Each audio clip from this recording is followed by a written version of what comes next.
दुनिया का सबसे बड़ा शिप जो टाइटैनिक से भी बड़ा था 13 जनवरी 2012 को अपने यूरोप के सफ़र के लिए रवाना होता है और फिर कभी वापस लौट कर नहीं आया। इस शिप का नाम था कोस्टा कॉन्कॉर्डिया। ये एक इटालियन क्रूज शिप था। इस शिप में सफ़र कर रहे थे 4252 लोग। एक लम्हे को सोचो कि कितनी बड़ी तादाद थी उन लोगों की जो इस शिप पे मौजूद थे। कोस्टा कॉन्कॉर्डिया एक लग्जरी क्रूज शिप था। इस शिप में दुनिया भर की आसाइश मौजूद थी। 4 स्विमिंग पूल, 5 रेस्टोरेंट, 13 बार और कैसीनो, बास्केटबॉल कोर्ट, एक बड़ा जिम, एक पूरी दुनिया शिप में मौजूद थी।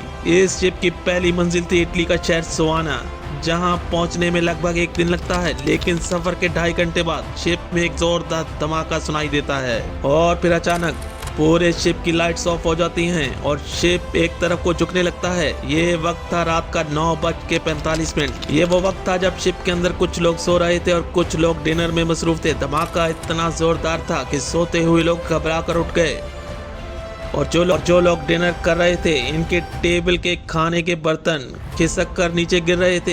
एक दूसरे से पूछ रहे थे कि ये क्या हो रहा है। माहौल पैनिक हो रहा था। इतने में कैप्टन की तरफ से अनाउंस किया जाता है कि शिप के जनरेटर्स बंद हो चुके हैं। घबराने की बात नहीं, कुछ ही देर में सब कुछ नॉर्मल हो जाएगा। लेकिन ये सच नहीं था। कैप्टन ने असल बात नहीं बताई। इस शिप के कैप्टन थे फ्रांसिस्को शेटिनो, जिनका ताल्लुक इटली से था। दोस्तों, कैप्टन को याद रखिए क्योंकि इस शिप की तबाही में इस कैप्टन का बहुत बड़ा हाथ था।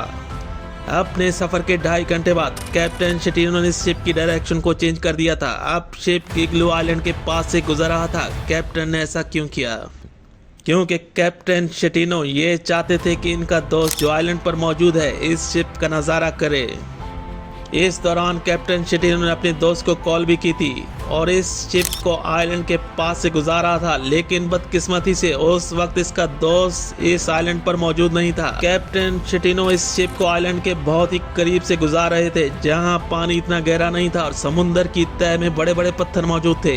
इतने बड़े शिप को चलाने के लिए पानी का गहरा होना जरूरी था और कैप्टन शेटिनो की इस भयानक गलती एक बड़े हादसे का सबब बनने जा रही थी। और फिर वही हुआ जो कैप्टन शेटिनो और इन 4000 लोगों ने कभी सपने में भी नहीं सोचा था। शिप का निचला हिस्सा पत्थरों से टकरा गया और अब शिप का निचला हिस्सा डैमेज हो चुका था, जिससे शिप में तेजी से पानी भरना शुरू हो गया था। पानी शिप के इंजन और इलेक्ट्रिकल सिस्टम में आ चुका था। इंजन बंद हो चुके थे। शिप एक जानिब झुकने लगा था। लेकिन कैप्टन शेटिनो मुसलसल शिप में बैठे हुए मुसाफिरों से झूठ बोल रहे थे और झूठी तसल्लियां दे रहे थे। शिप में सवार कई लोगों ने कोस्ट गार्ड को कॉल करना शुरू कर दी थी।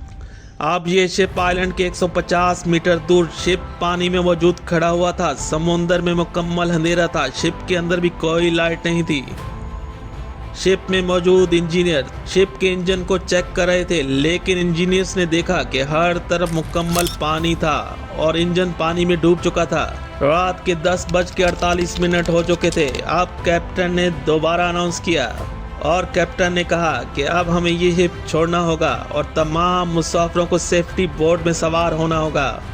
शिप में मौजूद मुसाफिरों में पैनिक फैल चुका था। हर कोई इधर उधर भाग रहा था। चीखों पुकार हो रही थी और कई लोगों ने शिप से छलांग लगा दी थी। कैप्टन शेटिनो कोस्ट गार्ड से मदद मांग चुके थे। कई लोग तैरकर आइलैंड पहुंच चुके थे। यहाँ कैप्टन शेटिनो भी सबसे पहले शिप छोड़ने वालों में थे, जो कैप्टन शेटिनो की संगीन गलती थी, क्योंकि किसी भी इमरजेंसी की सूरत में शिप के कैप्टन को आखिर तक शिप में मौजूद रहना होता है। इस बीच कई लोग लापता हो रहे थे। हर कोई एक दूसरे को ढूंढ रहा था। 31 लोगों की मौत हो चुकी थी। कोस्ट गार्ड भी मदद के लिए आ चुकी थी। छोटे से आइलैंड में 4000 लोगों का आ जाना गैर मामूली बात थी। आइलैंड में तमाम स्कूलों को खोल दिया गया था। मुसाफिरों के लिए जगह बनाई गई। आइलैंड के लोगों ने मुसाफिरों को कपड़े और ब्लैंकेट भी दिए। इस बीच कैप्टन शेटिनो का कुछ पता नहीं था, बल्कि वो किसी दूसरी जगह आराम कर रहे थे। बाकी तमाम लोगों को जिंदा बचा लिया गया था। अब शिप को किसी भी तरह समुद्र से निकालना था, जिसके लिए ऑपरेशन किया गया जो कई साल चलता रहा। इधर शिप की हादसे की इंक्वायरी की गई तो कैप्टन शेटिनो ही असल हादसे की वजह थे, बल्कि एक पूरा मुकदमा चला जिसमें कैप्टन शेटिनो ही मुजरिम साबित हुए और इन्हें 19 साल कैद की सजा दी गई। कोस्टा कॉन्कॉर्डिया शिप में 19 लाख लीटर ऑयल मौजूद था। इस शिप से ऑयल निकालने के लिए 1 साल का वक्त लगा था और इस शिप को समुद्र से निकालने के लिए 6 साल लगे थे। 2017 में इस शिप को निकाल लिया गया था। ऑपरेशन खत्म हुआ। इस सारे ऑपरेशन में $2 बिलियन का खर्च आया था। दोस्तों, ये मेगा डिजास्टर की वजह थी कैप्टन शेटिनो, जो आज भी अपनी कैद काट रहे हैं। ये था बदकिस्मत कोस्टा कॉन्कॉर्डिया।